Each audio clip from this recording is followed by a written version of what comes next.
negócio é o seguinte, me mandaram um vídeo com a linha do tempo das principais linguagens de programação desde 1965 até 2024. Eu quero assistir essa evolução aqui com vocês. Vamos lá. Vamos ver o que a gente tem aqui pra gente comentar sobre isso. Deixa eu tirar esse áudio aqui primeiro pra não ter problemas em relação a isso. Vamos ver. Cara, a gente começa com algo que talvez não seja exatamente uma surpresa, pelo menos pra mim. A gente começa aqui desde 1965, já um ano passado. Até porque a gente começou no Q2 de 65. A gente tem aqui no topo Fortran e COBOL. Elas de fato foram as linguagens mais utilizadas durante muito tempo. E COBOL, inclusive, tem uma questão que, cara, aqui ela tinha algo em torno de 11,66%. E a gente hoje, em 2024, a gente ainda tem muita coisa construída em COBOL por conta do sistema financeiro, principalmente. Muitos bancos, por conta de mainframes e coisas do tipo, ainda usam COBOL, o que faz ainda ser uma linguagem que existe para alguma coisa. Então ela tem uma certa relevância mesmo nos dias atuais. Inclusive, esses dias me falaram numa das caixinhas ali, na verdade numa DM do Instagram, que para vagas externas do Brasil, vagas na gringa mesmo, ainda tem vaga de COBOL. Então isso não é exatamente só uma realidade do Brasil também. Então é interessante como o COBOL aqui, cara, muito tempo depois ainda de alguma forma se faz relevante, né? Acho que uma outra coisa que chama aqui a atenção é o BASIC. O BASIC tem uma coisa em particular minha, pessoal. A primeira linguagem de programação que eu tive contato ainda na infância, sem saber que era uma linguagem de computação, foi o BASIC. A gente tinha uma série de livros de BASIC em casa, meu pai programava em BASIC. Então a gente tinha uma série de livros em casa e eu nem sabia aquilo. Eu sabia que algumas daquelas instruções, de alguma forma, faziam algum efeito no computador. Então tem uma questão muito pessoal pra mim aqui do BASIC. Inclusive eu tenho esses livros aqui até hoje. A gente tinha um computador que era, cara, era muito curioso, que era um computador, era basicamente um teclado, eu posso mostrar em algum outro momento. Fui lá buscar para mostrar para vocês. A gente tinha esse computador aqui, ele é um Hotbit HB8000 e, cara, ele tinha algumas peculiaridades que você não vê mais hoje em dia. Então, por exemplo, a entrada aqui atrás, você vê que ele é só um teclado, mas ele o computador todo é aqui. Então ele tem algumas peculiaridades, como por exemplo, aqui tem uma saída de vídeo que você podia plugar direto na TV. Então a gente, por exemplo, tinha uma TVzinha Sharp pequenininha que era preto e branco, inclusive, e que você plugava aqui e ele dava imagem na TV e você usava a TV como seu monitor. Isso era muito peculiar. Outros pontos que é interessante. Ele tinha duas entradas seriais aqui que você conseguia colocar controles mesmo, então você, dependendo, você conseguia jogar nele. Porque aqui, por exemplo, você tinha uma entrada de cartucho. Você tem uma entrada de cartucho onde você colocava software que alguém criava e gravava num circuito de cartucho que você conseguia colocar aqui e executar o programa como a gente executa hoje um software no nosso computador. Ele tinha saída para drivers de gravação que ou você usava aquele disquete, agora me fugiu a proporção, aquele maiorzão, ou você usava fita cassete. Isso era uma peculiaridade, você escrevia código BASIC, que ele entendia código BASIC, então você escrevia o código BASIC e você, cara, tinha que gravar aquilo para você continuar escrevendo em algum outro momento, para você rodar em algum outro lugar. Você podia ou gravar em disquete ou você podia gravar em fita cassete, em gravação magnética. Então existia um gravador e leitor que você plugava nele externamente e você gravava numa fita cassete. O que hoje a gente grava na nuvem, antes disso em CD, DVD, pendrive, antes disso em disquete, antes disso em disquetes maiores, ele também fazia fita cassete. Isso é muito, muito longe da nossa realidade atual, mas eu acho interessante falar sobre isso. Então esse aqui foi o primeiro contato que eu tive com o BASIC, um pouco por causa disso aqui. Desse computador que a gente tinha em casa, que era um computador muito pouco funcional, mas que, cara, pra época, isso há anos 90, isso era muito, muito disruptivo, era muito legal. Nem toda casa tinha um desse. E esse aqui eu vou guardar o quanto eu puder, o tempo que eu puder, porque isso aqui é uma raridade e é muito, muito legal ter isso na minha história. Vamos lá. Um ponto que também que me chama a atenção é o Lisp. Lisp é uma linguagem de 1966. É a base do Clojure, que é uma linguagem que hoje é usada no Nubank. Para todo produto que é criado no Nubank, todo software que é criado no Nubank usa Clojure, que é um dialeto do Lisp. Então, se você, inclusive, se olhar a sintaxe do Lisp e do Clojure, eles são quase que idênticos, eles são muito parecidos. Então, aqui, cara, isso aqui me remete a uma coisa que eu falo sempre que eu tenho oportunidade para falar com pessoas mais novas que estão começando na computação agora. De fato, computação tem muita coisa, renova as coisas com muita velocidade. Então você sempre tem que estar aprendendo coisas novas que surgem. Mas as bases, os fundamentos, e às vezes até coisas que voltam para os tempos atuais, cara, são da base dos anos 80, 70, 60, 50, 40, etc. Então aqui é um exemplo disso. A gente tem o Basic, a gente tem o Lisp. Lisp foi a base do Clojure, COBOL ainda existe COBOL em mainframe hoje em dia. Enfim, estão aí até hoje, de alguma forma. Então aqui a gente tá, beleza, avançando no tempo, a gente já tá em 1967. Tipo, a gente começa a ver uma quebra de proporção. Fortran estava muito na frente, as coisas começam a mudar um pouco. A gente vê Pascal surgindo. Pascal aqui tem agora uma outra anedota pessoal. Pascal foi a primeira, aí já é a primeira linguagem que eu aprendi de propósito. Basic foi uma linguagem que eu aprendi meio que sem querer, tipo, porque a gente tinha esse contexto de casa. Pascal não. Quando eu entrei para a escola técnica, Pascal foi a primeira linguagem de programação que eu aprendi. Então, toda a estrutura, depois que a gente aprende Portugal, entende o Portugal, que é um jeito de você criar pseudocódigo, eles apresentam Basic, eles apresentam Pascal pra gente, porque a sequência da escola técnica foi para as linguagens de back-end foi Pascal, Delphi. Delphi usa como base o Pascal, a sintaxe inclusive é muito parecida. E depois Visual Basic, já na minha época, já no .NET Framework. Então, um outro ponto que eu acho legal falar do Basic, ele tem uma sintaxe muito peculiar que a gente não vê mais hoje em dia. Deixa eu aproveitar aqui e abrir para vocês.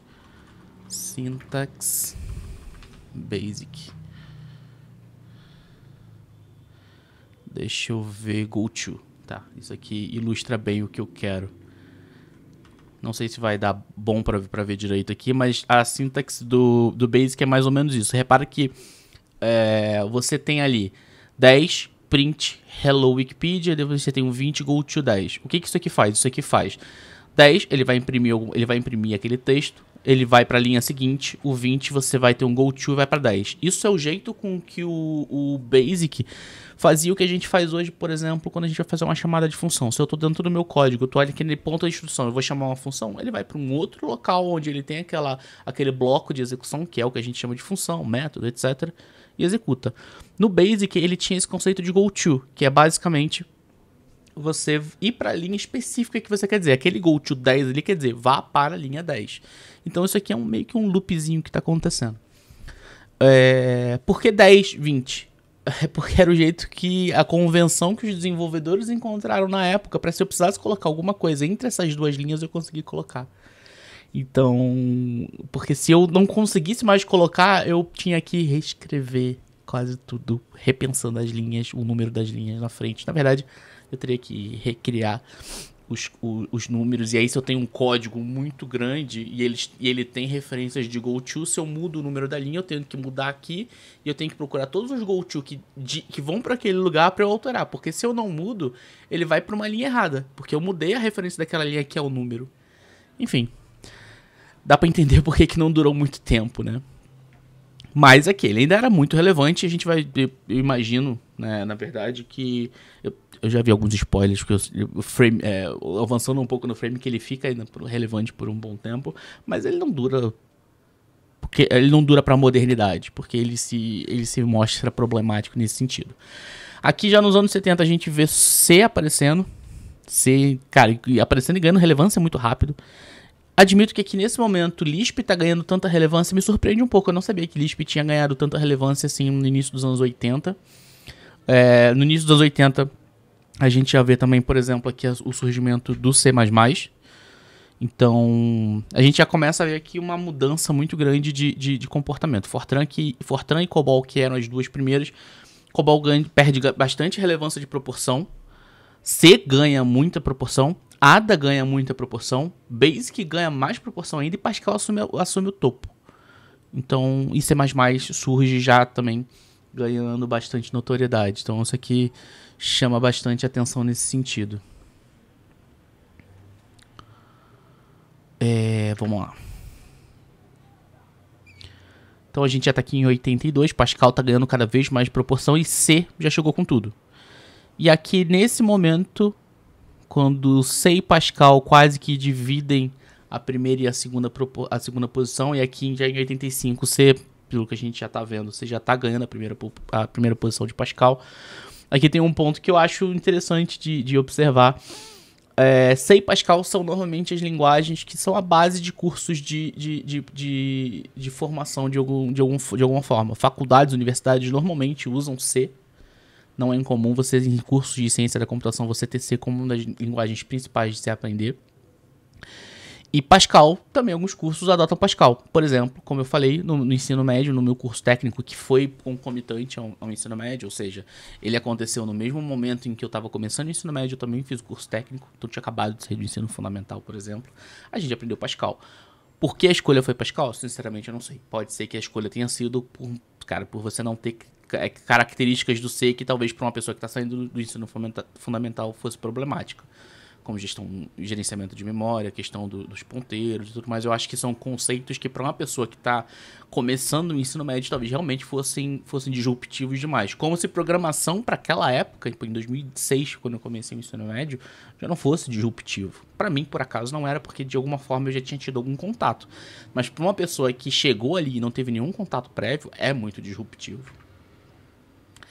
Nesse momento aqui, Ada, admito que me surpreende. Eu não sabia que no final, no meio para final dos anos 80, a Ada tinha inclusive ganhado a primeira posição do C. Isso aqui me surpreendeu bastante. Aqui a gente começa a ver Fortran e COBOL mantendo ali um meio do caminho. C++ ganhando bastante relevância também. C assumindo a ponta. Inclusive, acredito que o motivo de cursos de computação usarem C até hoje em sua formação seja muito por conta dessa relevância que ele teve nesse período, que acabou se perpetuando de alguma forma, porque, por exemplo, linguagens modernas que você tem até hoje são grandes partes influenciadas pelo C. Então, se você pegar, por exemplo, Java numa cadeia retroativa, né, fazendo uma linha do tempo cronológica inversa do Java, ele meio que se baseou no C++, que por sua vez se baseou no C, que, enfim. Então, que mesma coisa vale para o C Sharp do framework .NET, também é uma cronologia inversa bem parecida. Se você vê linguagens como Golang, por exemplo, que é uma linguagem muito moderna, é uma linguagem que tem bastante relevância hoje em dia, e que C teve um papel fundamental para a definição de um monte de conceito legal de Golang. Cara, o conceito de ponteiro, o jeito que você escreve é muito parecido com o que você escreve C. Então, C é uma linguagem que se fez relevante nessa época e de alguma forma ainda se faz muito relevante, ainda é uma linguagem muito relevante até os dias atuais. O kernel Linux, por exemplo, se você pegar uma grande parte dele, até hoje, você usa totalmente em C. Agora, 2003, 4, 5, que você começa a ter uma proporção considerável de código Rust no kernel Linux, mas o kernel Linux ainda hoje, majoritariamente, acho que tem C. Então é uma linguagem que se faz muito relevante e ainda vai se fazer relevante por muito tempo. Então vamos lá, início dos anos 90, a gente começa a ver C despontando de uma forma inacreditável e outras linguagens como Pascal e Ada perdendo relevância consideravelmente, e na esteira disso C++ também ganhando muita relevância. Aqui eu vou fazer um paralelo que muita gente vai me xingar, mas eu vou fazer um paralelo desse crescimento C e C++ aqui nessa época, no início dos anos 90, que não me parece ser muito diferente, por exemplo, do paralelo que você tem com JavaScript e TypeScript.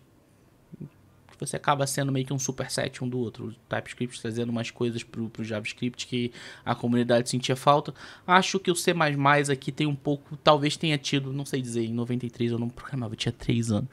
Mas imagino que o comportamento da comunidade na época daqui... Cara, isso aqui é basicamente... Cara, é a linguagem mais popular. Então, basicamente, isso aqui é o reflexo da comunidade em 1993. Acredito que esse snapshot que a gente está tendo aqui agora seja algo muito próximo do que era esse entendimento, essa evolução de necessidade que a comunidade estava tendo em relação ao C para o C++. Ada, sinceramente, eu conheço zero de Ada. Eu não sei nem como é a sintaxe de Ada. Pascal aqui ainda se mantém relevante, acho interessante. E surgiu o VB. Eu não vi exatamente quando que o VB entrou aqui nessa relevância, mas o VB entrou. Esse aqui não é o VB que eu comentei, que é o VBNet.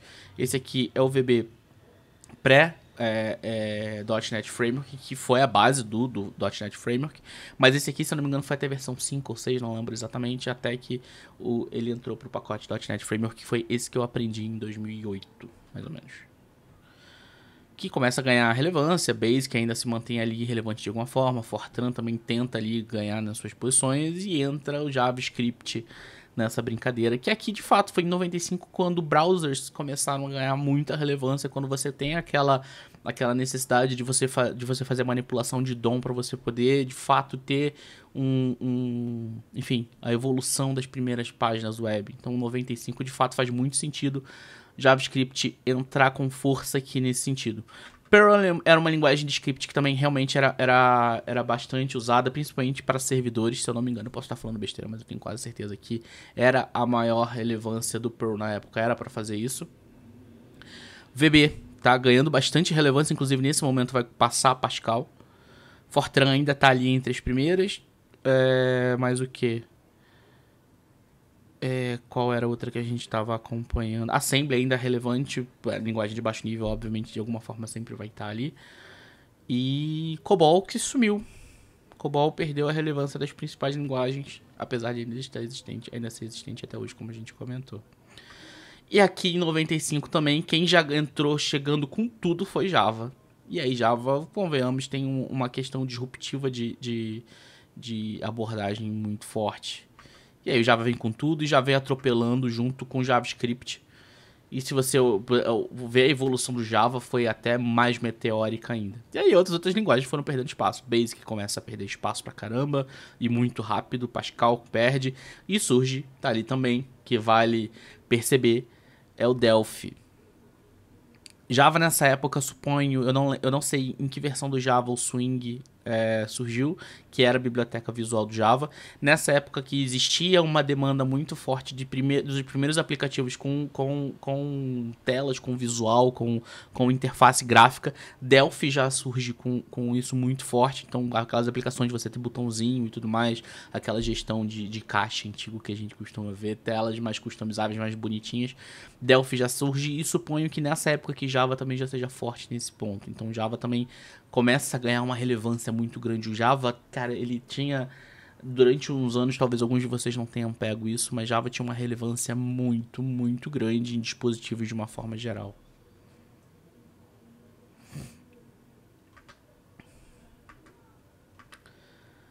Visual Basic perde para Java rapidamente, Java começa a crescer meteoricamente, e aqui PHP surge. Excelente, em 1997, 98, PHP começa a ganhar uma relevância muito grande, principalmente por essa questão do web que a gente está falando. Java cresce de uma forma meteórica, Java já é ali a segunda linguagem mais usada. E aqui, cara, primeiro vale destacar a proporção bizarra que o C tava. Cara, o C chegou a atingir 71% de utilização. Então, basicamente, quando você estava ali em 94, você basicamente só tinha programadores C. E quando a gente fala já em 98, que é quando a gente fala que Java assume a segunda posição, você já tem já começa, não que você tenha perdido espaço, mas que na verdade as outras linguagens ganharam muito espaço. Então você começou a ter, por exemplo, Java ali numa ascensão meteórica com 21% em 99, JavaScript não muito diferente. E quando surge também no início dos anos 2000 C Sharp. Então, que posso também estar falando besteira aqui, mas foi muito para competir com a relevância que o Java estava ganhando. C Sharp sempre que me foi passado, sempre que eu aprendi, sempre que me contaram a história do C Sharp, tinha muito esse viés de concorrência com o Java. Então, provavelmente foi. E, inclusive, passou rápido Delphi. E nosso Python, tão conhecido Python, também começa no início dos anos 2000 a ganhar muita relevância e já começa a entrar na lista ali e crescer. PHP sobe muito, isso também não é surpresa. O PHP foi a linguagem majoritariamente utilizada para soluções de back-end para web durante muito tempo. Teve muita relevância. MATLAB, ok. Ruby também começa em 2006 a ganhar bastante relevância. Já entra aqui nessa brincadeira, interessante. Python ganhou relevância, tá brigando ali com C Sharp por aquela posição. Perl perde. E aí que a gente entra na era de desenvolvimento para iPhone. Em 2010 isso já começou a surgir. Eu não lembro que ano exatamente surgiu o primeiro iPhone. Mas é onde entra o nosso Objective-C. Cara, que é totalmente focado em desenvolvimento para iPhone. Não tem jeito. Em 2010, Java, era queridinha do mercado. Eu me formei na escola em 2008, em 2009 eu comecei a faculdade. Eu comecei a faculdade com Java, já era o Java 6 na época. Java era inacreditavelmente relevante no mercado, junto com, inclusive, minha faculdade foi baseada em Java e C Sharp. Eu fiz um estágio em PHP também, então, cara, aqui foi quando eu comecei a viver o mercado. E é muito engraçado relembrar que era exatamente assim. Inclusive, era muito legal ver também, inclusive, as pessoas começando a se interessar muito pro Objective-C para programar os primeiros aplicativos de iOS. É que não muda muito, elas só meio que vão brigando pelas posições. JavaScript você vê que começa a ganhar muita relevância. R aparece. Admito que eu esperava que R fosse aparecer um pouco depois. E Swift aparece como uma solução ao complexo desenvolvimento que era o Objective-C. E aqui é um ponto interessante de se ver como que, cara, a proporção de demanda de desenvolvimento de software para aplicativos de iPhone era muito relevante nesse período. Porque a gente aqui tem duas linguagens, Objective-C e Swift, que eram necessariamente para você implementar para iPhone. iPad já tinha aqui nessa época, já tinha iPad aqui nessa época, acho que estava surgindo o primeiro jogo, já estava indo para o segundo iPad aqui em 2014. Então, é interessante ver essa proporção aqui acontecendo. JavaScript começa a ganhar muita relevância e Python também começa a crescer muito rápido. E Java está começando a perder espaço. Até que em 2000, e agora, cara, relativamente recente, 2018, vai. Um pouquinho antes da pandemia, num passado histórico, é muito curto. A gente, inclusive, já começa a ver as linguagens que a gente vê até hoje já aqui se consolidando, até que Java e Python, até que JavaScript e Python tomam o lugar do Java, assim, meio que juntos. Em 2020 ainda se fazem Java ainda se faz muito relevante, assim como Java é muito relevante até hoje, vai continuar sendo por um bom tempo. E em 2021 TypeScript aparece. E aí a gente volta àquela discussão do C e C++ que eu tinha comentado antes. Isso aqui pra mim é uma demanda da comunidade JavaScript. E que aqui em 2022, nossa querida Golang dá as caras. E já vai começar a ter aqui também um crescimento meteórico. Eu faço faxing. Kotlin aparece aqui nessa relevância. Kotlin já estava sendo relevante já muito antes, principalmente naquela briga toda da patente da Google com a... Já era Oracle na época ou ainda era Sun? Acho que o início da briga da patente da Google em relação ao Java ainda era Sun, depois a Oracle adquiriu e aí continuou essa briga, mas eu acho que começou com a Sun. Tô fazendo aqui o que minha memória permite lembrar, tá, galera? Mas pra quem não sabe, o Java era da Sun Microsystems, até que a Oracle comprou, a Sun acabou, e a Oracle passou a ser a dona do Java. E teve essa briga de patente por conta do desenvolvimento do Android e tudo mais, até que o Kotlin nasceu, que passou a ser a linguagem para o desenvolvimento de aplicativos Android, ainda continuou para desenvolvimento back-end, ainda continuou com a JVM por baixo, como é até hoje, mas você começou a desenvolver com Kotlin e não mais com a linguagem Java para aplicativos Android. E até que chegamos em 2024 com esse snapshot aqui. Vamos chegar aqui, vamos dar uma voltinha aqui. Até que a gente chega em 2024 com esse desenho. E essas são as 1, 2, 3, 4, 5, 6, 7, 8, 9, 10, 11 linguagens mais utilizadas, mais populares, de acordo com esse levantamento, nesse período de 2024. Python em primeiro, não me surpreende. Python ganhou muita relevância recentemente, principalmente por questões de dados. Basicamente, se você constrói coisas relevantes para dados, para machine learning, etc. Você faz em Python. R apareceu, mas você vê que R agora não está nem mais aqui relevante nessa lista principal. JavaScript, cara, JavaScript é uma linguagem que é relevante para mobile, quando você fala de React Native, para web, foi o propósito inicial dela, para back-end, para quando você fala de Node, Deno, etc. Java ainda é e ainda vai ser uma linguagem relevante por muito tempo. Java é uma linguagem que se modernizou muito desde o Java 8. Java 8 ainda tinha muito ranço do Java 6, mas depois do Java, sei lá, cara, Java 10, 12, não sei. Java começou num processo muito rápido de modernização e de relevância, então ele ainda vai se manter relevante por muito tempo. Tem a JVM por baixo, que é incrível. O exemplo que eu dei, por exemplo, do Nubank com o Clojure agora há pouco, por baixo é JVM. A questão do Kotlin, quando você vai quando você vai construir serviços de back-end, é JVM por baixo. Então Java vai se manter relevante por muito tempo, porque quando a gente fala de linguagens que tem a JVM por baixo, a gente está falando de bytecode Java, então ela vai continuar relevante. TypeScript aqui se mantém também numa posição muito interessante. Principalmente eu gosto aqui de considerar o seguinte: o TypeScript necessariamente é uma. Eu vou chamar de superset porque você tem coisas. O TypeScript se propõe a ter coisas que o JavaScript não tem. Tipagem, a principal delas, obviamente. E você necessariamente transpila para código JavaScript. Então eu gosto de colocar JavaScript e TypeScript um pouco na mesma casinha. Tá?